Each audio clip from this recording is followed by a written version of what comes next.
வணக்கம். ஜனநாயக பட தயாரிப்பாளர் வெங்கட் நாராயணன் அவருக்கு வந்து தமிழ்நாடு டெல்லி சிறப்பு பிரதிநிதி பதவியை கொடுக்குறாங்க. எப்படியா கொடுக்கலாம்? ஏற்கனவே அவர் கன்னடக்காரன்னு சொல்கிறாங்க. இல்லை அப்படின்னு சொல்லி அமைச்சர் நிர்மல்குமார் வந்து அவர் ஆந்திராக்காரங்கன்னு சொல்கிறார்.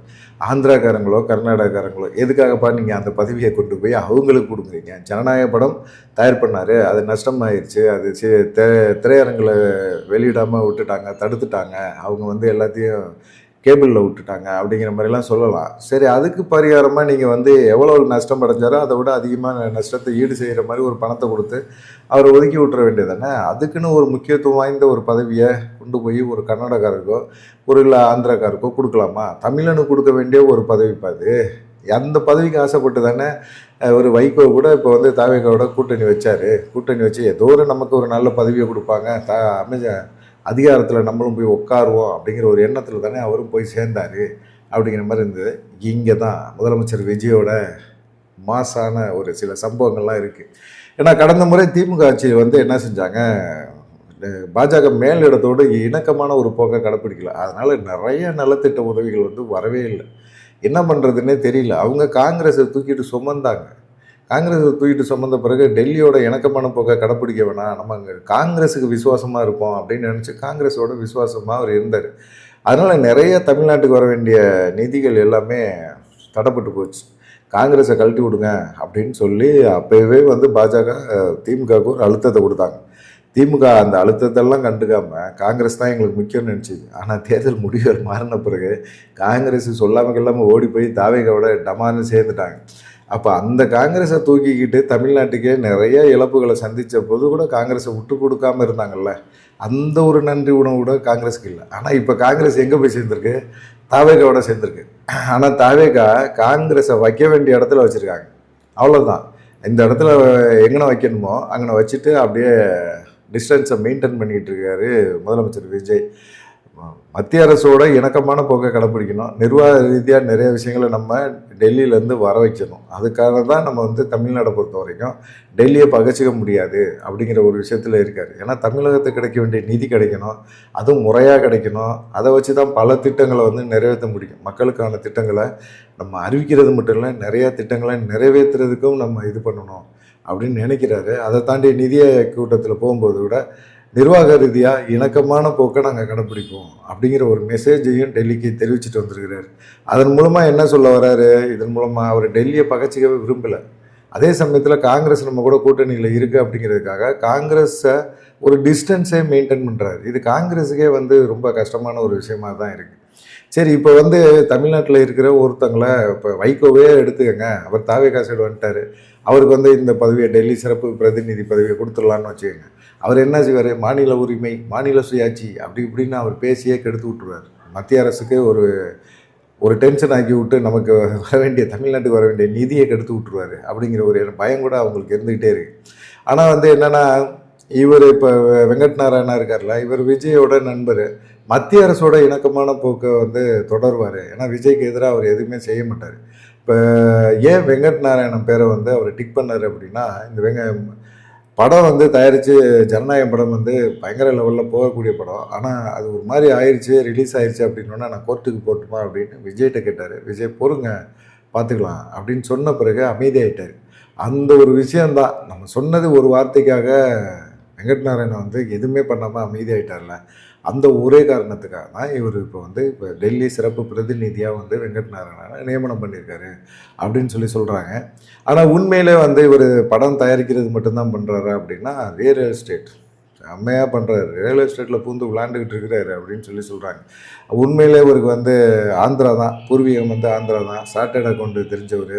இந்தியாவில் மிகப்பெரிய ரியல் எஸ்டேட் நிறுவனம் பிரஸ்டீஜ், அந்த நிறுவனத்தில் வந்து சிஇஓவாக வேலை பார்க்குறாரு. பணம் சும்மா கொட்டுன்னு கொட்டுது. 2017 24 வரைக்கும் சிஓவாக இருந்த காலகட்டம் அவர். அந்த காலகட்டத்தில் இந்தியாவில் பல மெட்ரோ நகரங்களில் பல்லாயிரக்கணக்கான கோடி ரூபாய் மதிப்புள்ள ப்ராஜெக்டுகளை பிரஸ்டீஜ் அந்த நிறுவனத்துக்காக செஞ்சு கொடுத்துருக்கிறாரு. அப்போ வந்து என்னன்னு கேட்டிங்கன்னா, இந்தியா ஃபுல்லாக பல மாநிலங்களில் இந்த வேலை பார்த்துருக்கிறாரு. ரியல் எஸ்டேட் நிறுவனத்தில் பல கட்டடங்களை கட்டி கொடுத்துருக்கிறாரு. பல்லாயிரம் கோடி ரூபாய் செலவு பண்ணி பார்த்துருக்கிறாரு. அப்படிப்பட்டவர் பாஜகவோட பல மாநிலங்களில் இந்த வேலையை பார்த்துருக்கிறாரு. பாஜகவோட அரசியல்வாதிகள், மிக முக்கியமான அரசியல்வாதிகள்லாம் இருக்காங்களே, அவங்கெல்லாம் நல்ல பழக்கத்தில் இருந்திருக்கிறாங்க.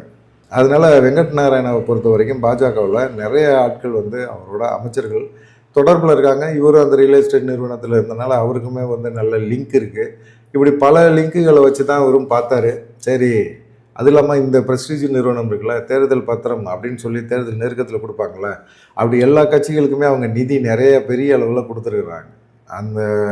அதனால வந்து வெங்கட் நாராயணாவை பற்றி எல்லாத்துக்குமே தெரியும். வெங்கட் நாராயணா சிஓவாக இருந்தபோது பார்த்திங்கன்னா அவங்களுக்கு அந்த அரசியல் தொடர்புன்னு இருக்குல்ல, பாஜக மேலிடத்தோட ஒரு தொடர்பு, அரசியல்வாதிகளோட, அமைச்சர்கள், மத்திய அமைச்சரோட நல்ல ஒரு தொடர்பில் தான் இருந்திருக்கிறார். அப்புறம் தான் அவர் வந்து வெளியே வந்துட்டு கேவிஎன் அவர் ரியல் எஸ்டேட் நிறுவனத்துலேருந்து வெளியே வந்துட்டு அப்புறம் ஜனநாயகம் படம் தயாரிச்சிருக்கிறாரு. படம் ரிலீஸுக்கு முன்னாடியே பல பிரச்சனைகளை சந்திச்சது. அப்போ கூட அவர் வந்து கோர்ட்டு மூலமாக போய் இதை தீர்த்துக்கலாம், அந்த பிரச்சனையை தீர்த்துக்கலாம் அப்படின்னு சொல்லிட்டு விஜய்கிட்ட பேசியிருக்காரு. விஜய் சொன்ன ஒரு வார்த்தைக்கு அமைதியாயிட்டார். இது விஜயை பொறுத்த வரைக்கும் ஒரு சந்தோஷமான விஷயந்தான். ஒரு படத்தை எழுப்பார், அந்த படத்தில் கதாநாயகன் நடித்தவர், அவரோட கடைசி படம் இப்படி ரிலீஸ் ஆகிருக்கு. அவர் வந்து படத்தில் நடித்தவர் இனிமேல் நடிக்க போகிறதில்ல அப்படின்னு சொல்லியிருக்கிறாரு. அப்படி சொன்ன பிறகு அவர் சொல்கிற ஒரு வார்த்தைக்கு கட்டுப்பட்டு ஓகே அப்படின்னு சொல்லி அமைதியாயிட்டார்ல, எவ்வளோ லாஸ் ஆனாலும் பரவாயில்ல அப்படின்னு சொல்லி அமைதியானார்ல, அந்த ஒரு விஷயம் வந்து முதலமைச்சர் விஜய்க்கு பிடிச்சிருக்கு. பிடிச்சனால தான் ஒரு நம்பிக்கைக்குரிய ஒரு நபர், நம்ம என்ன சொன்னாலும் கேட்கக்கூடிய ஒரு நபர் அப்படிங்கிறனால அவரை வந்து அப்படியே இது பண்ணி அமைதிப்படுத்தியிருக்கிறாரு. அதனால் பார்த்திங்கன்னா அது இல்லாமல் இவர் ஆட்சி அமைக்கிறதுக்கு ஆளுநரை போய் சந்தித்தார் தெரியுமா. அப்போ கூட எல்லாமே போனது வெங்கட் நாராயணன் தான். எதுக்காக கூட போனார் அப்படின்னா, மத்திய அமைச்சரோட பேச்சுவார்த்தை, பாஜக மேலிடத்தோட பேச்சுவார்த்தை எல்லாமே வெங்கட் நாராயணா தான் பார்த்தது. ஆட்சி அமைக்கிறதுக்கு பல பிரச்சனைகளை பண்ணுவாங்க அப்படிங்கிறது தெரிஞ்சனால தான் இவர் வந்து வெங்கட் நாராயணாவும் கூடவே போனார். விஜய் கூட போய் ஆளுநரை சந்தித்து சில பேச்சுவார்த்தைகளை வெங்கட் நாராயணாவே பண்ணியிருக்கிறாரு. பாஜக மேலிடமும் வந்து வெங்கட் நாராயணா பேச்சு கேட்டு விஜய்க்கு வந்து சப்போர்ட் பண்ணியிருக்கிறாங்க அப்படிங்கிறது இருந்திருக்கு. அதனால தான் வெங்கட் நாராயணாவை பேரை வந்து டிக் பண்ணியிருக்கிறாரு. அவர் கன்னடக்காரரோ ஆந்திராக்காரரோ, அவர் மேகதாதான பிரச்சனைக்கு அவர் என்ன பேச போகிறாரோ அதை பற்றியெல்லாம் அவர் கவலைப்படல. நம்மளோட நண்பர், நல்ல நண்பர், நமக்காக நல்லது நினைக்கிற நண்பர், அவர் கூட இருக்கிறது நல்லது அப்படிங்கிற ஒரு விஷயத்தில் வந்து அவர் வந்து ஓகே பண்ணியிருக்கிறாரு அப்படின்னு சொல்கிறாங்க. சரி, இதில் பாஜக என்ன பண்ண போகுது அப்படின்னு பார்த்திங்கன்னா, இன்னும் வந்து வெங்கட் நாராயணா வந்து நியமனம் பண்ணியிருக்கிறாங்க அப்படிங்கிற ஒரு விஷயத்த வந்து யார் சொல்லணும்னா, தமிழ்நாடு அரசு ஒரு ஜீவோ ஒன்று வெளியிடணும்.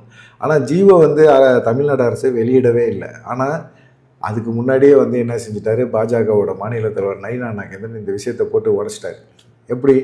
எப்படி இவருக்கு தெரியும், இன்னும் ஜீவோவே வரல, இன்னும் வெங்கட் நாராயணன் நியமனம் பண்ணியிருக்கோம் அப்படின்னு சொல்லி அவங்க தமிழ்நாடு அரசு சொல்லலை, மத்திய அரசும் சொல்லலை. அப்படின்னு பார்த்தா இவர் மத்திய அமைச்சர் நிர்மலா சீதாராமனை போய் பார்த்துருக்கிறாரு. பார்த்தப்ப அவங்க வந்து இந்த மாதிரி பேச்சுவார்த்தை, அவங்க தமிழ்நாடு பாஜக அரசியலை பற்றி அவங்க பேசும்போது இந்த விஷயங்களையும் பேசியிருக்காங்க. இப்படியெல்லாம் நடக்குது, கர்நாடகா ஒரு ஆந்திரா சேர்ந்தவருக்கு ஒரு தமிழ்நாட்டு டெல்லி சிறப்பு பிரதிநிதி பதவி வந்து விஜய் கொடுத்துருக்கிறாரு, இதெல்லாம் வந்து என்ன நியாயமா அப்படிங்கிற மாதிரி ஒரு கேள்வியை ஒரு தமிழராக நிர்மலா சீதாராமன், மத்திய அமைச்சர் நிர்மலா சீதாராமன் அவர் வந்து நயினா நாகேந்திரன் ஒரு ஆதங்கப்பட்டிருக்காங்க. வெளியே வந்தோன்னே இவர் அந்த ஆதங்கத்தெல்லாம் கொட்டி அரசியலாய்க்க பார்க்க தருகிறார் இவரும். அதனால் பார்த்திங்கன்னா பாஜக என்ன பண்ணணுன்னு தெரியாது, பாஜக ஏதோ ஒன்று பண்ண போகுது. அதுக்கு முன்னாடி இவங்களும் வெங்கட் நாராயணாவுக்கு ஒரு நம்பிக்கையான ஆள் அப்படிங்கிற ஒரு இடத்துல அவரை வச்சு போஸ்டிங் போட்டிருக்கிறாரு, பதவி கொடுத்துருக்கிறாரு அப்படிங்கிற மாதிரி சொல்கிறாங்க. பார்க்கலாம் என்ன நடக்கும் அப்படிங்கிறத. நீங்கள் என்ன நினைக்கிறீங்க அப்படிங்கிற உங்களுடைய கருத்துக்களை மறக்காமல் கமெண்ட் பண்ணுங்கள். வீடியோ முழுசாக பாருங்கள், பார்த்த பிறகு கமெண்ட் பண்ணுங்கள். அதுக்கப்புறமா சப்ஸ்கிரைப் பண்ணலைன்னா சப்ஸ்கிரைப் பண்ணுங்கள். கமெண்ட் பண்ண பிறகு ஹைப் அப்படின்னு சொல்லி ஒரு பட்டன் வரும், அதை அழுத்துங்க. அதை அழுத்துனீங்கன்னா நிறைய பேர்த்துக்கு நம்ம வீடியோ போய் சேரும் அப்படின்னு சொல்லிட்டு நன்றி, வணக்கம்.